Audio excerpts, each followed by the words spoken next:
علیکم ورحمۃ اللہ وبرکاتہ۔ آپ سبھی اہل وطن کو یوم جمہوریہ مبارک۔ نحمد و نصلی علی رسولہ الکریم، اما بعد۔ محترم سامعین اکرام و اساتذہ کرام و جناب صدر، آج اس 26 جنوری کے خوبصورت پروگرام میں میری تقریر کا موضوع ہے ہندوستان کی آزادی میں علماء کرام کا کردار۔ محترم حضرات، ہندوستان کی اس مقدس سرزمین پر جب انگریزوں نے 16ویں صدی میں اپنے ناپاک قدم ایسٹ انڈیا کمپنی کے نام سے ممبئی کے ساحل پر جمائے اور اسی وقت سے یہاں کے تمام باشندوں کو اپنا غلام بنانا شروع کر دیا اور اپنی شاکرانہ و عیارانہ چالوں سے ایک نئے مسالے ڈھانے شروع کر دیے۔ برادران وطن نے اسی ظلم و ستم سے بچنے کی کوششیں شروع کر دی اور انگریزوں سے لڑتے رہے ان کے ظلم و ستم کا دستہ مشق بنتے رہے۔ محترم حضرات، ملک کی آزادی میں تمام برادران وطن شریک رہے، لیکن آزادی کی لڑائی میں علماء اکرام حصہ نہ لیتے تو ہندوستان آزاد نہ ہوتا، تحریک آزادی نہ چلتی، تحریک والا کوڈ نہ چلتا، تحریک ریشمی رومال نہ چلتا، تحریک خلافت نہ چلتی، ارے ہندوستان چھوڑو کی تحریک نہ چلتی، ہمارا سازش کیسے نہ بنتا۔ حضرات، سن 1857 کی جنگ آزادی میں 2 لاکھ مسلمان شہید ہوئے، جس میں 51,500 علماء اکرام تھے۔ صرف دلی میں 500 علماء کو پھانسی کے پھندے پر چڑھایا گیا۔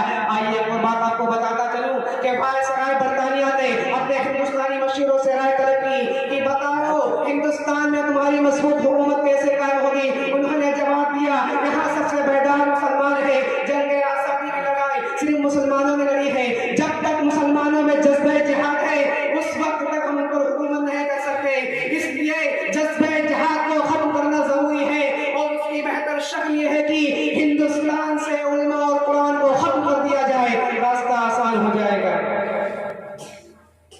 کیا آنکھ دکھائیں گی یہ گردش دوران، کیا آنکھ دکھائیں گی یہ گردش دوران، ہم تو وہ ہیں جو فولاد کے سانچے میں ڈھلے ہیں۔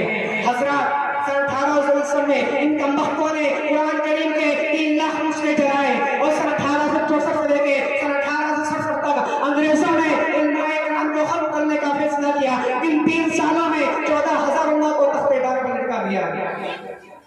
حضرات، دلی کی چاندنی چوک سے لے کے خیبر تک کوئی ایسا درخت نہیں تھا جس میں علماء کرام کی گردنیں نہ لٹکی ہو۔ انگریز کہتا ہے کہ علماء کے جسموں کو تانے سے داغا گیا، انگریز کہتا ہے علماء کے جسموں کو سوروں کی کھالوں میں بند کرتے ہوئے تندور میں ڈال دیا گیا۔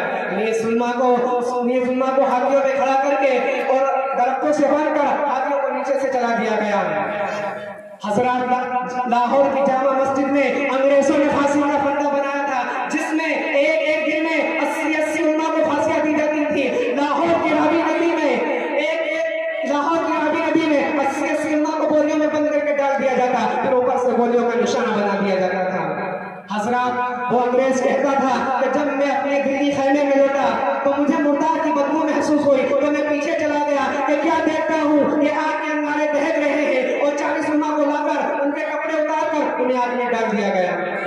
حضرات، میرے دیکھتے دیکھتے 40 علماء کو اور لایا گیا اور ان کے کپڑے اتار کر ان سے کہا کہ اے مولویوں، تمہارے ساتھ بھی یہی ہونے والا ہے، ورنہ کہہ دو کہ سن 1857 کی جنگ آزادی میں شریک نہیں تھے تو ہم تم کو آزاد کر دیں گے۔ حضرات، انگریز کہتا ہے ان میں سے ایک بھی ایسا نہیں تھا جس نے انکار کیا ہو، سب آگ میں جل گئے۔ حضرات، یہ ہے ہمارے اکابر کی تاریخ۔ اگر ہم نے اپنی جانوں کی قربانیاں نہ دی ہوتی تو یہ ملک بھارت آزاد نہ ہوتا۔ آج اس نفرت زدہ ماحول میں ہمیں کو دشمن ملک سمجھا جاتا ہے۔ بقول شاعر کہ جب گلستہ توفوں کی ضرورت پڑی تو سب سے پہلے ہماری ہی گردن کٹی، پھر بھی کہتے ہیں ہم سے یہ اہل وطن، یہ وطن ہمارا ہے تمہارا نہیں۔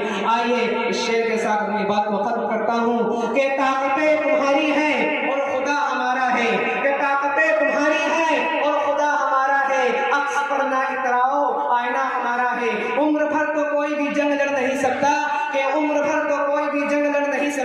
تم بھی ٹوٹ جاؤ گے، تجربہ ہمارا ہے۔ وما علینا الا البلاغ۔ ماشاءاللہ۔